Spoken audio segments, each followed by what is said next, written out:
Welcome to That's the Word, wholesome tales for the whole family.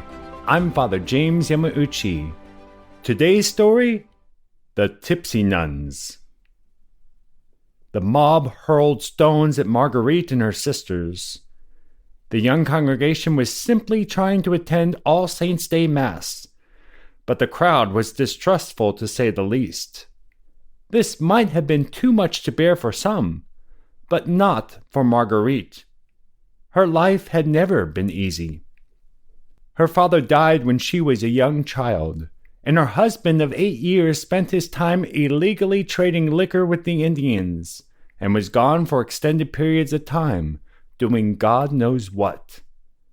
4 of her 6 children died in infancy. When Marguerite was left a widow at the age of 28 with 2 sons, she had no reputation and a mountain of debt. One source of encouragement at the time came from her spiritual director, who assured her, "Be comforted, my child. God destines you for a great work.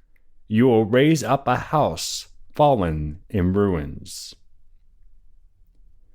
Marguerite spent the next few years rebuilding her life.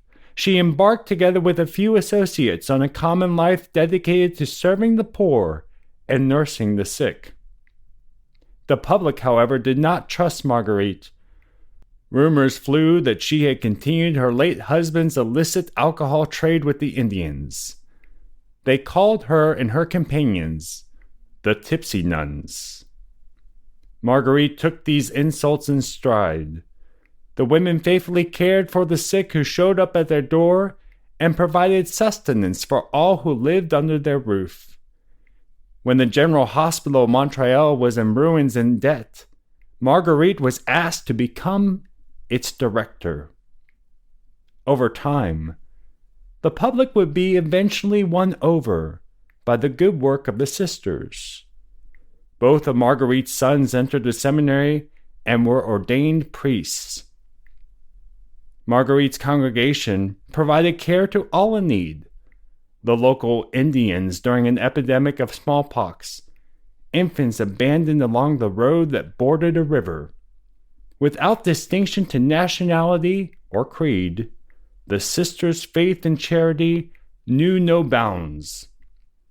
This was most exemplified during the French and Indian War, when the English decided to spare the sisters' hospital because of their reputation to nurse soldiers from both sides of the conflict. When their hospital was destroyed by fire, Marguerite's steadfast faith and good business sense demonstrated over the years saw to it that the hospital was rebuilt. In 1978, 2 centuries after Marguerite's death, Canada issued a stamp in her honor. The design of the stamp commemorates an incident during a general famine when unobtainable food supplies mysteriously appeared in the sisters' refectory. This miracle was attributed to Marguerite's unwavering trust in divine providence. Marguerite would go on to be canonized by the Church, becoming Canada's first native-born saint. A wife, mother, and foundress who never wavered even in periods of ridicule, demonstrated by the fact that her congregation would have the endearing name, the Grey Nuns of Montreal. This may seem to be an obvious name, given the fact that Marguerite had chosen gray to be the color of her congregation's dress. However, there is more to the story. When Marguerite's congregation received formal approval from the Church, she intentionally chose at that time the color gray as a nod to the ridicule she had once received. You see, the word gris in French not only means gray, it can also mean tipsy. So when Saint Marguerite Duville dressed her nuns in gray and called them the Grey Nuns, she was really embracing the name given by her detractors, the Tipsy Nuns. And for this week, that's the word.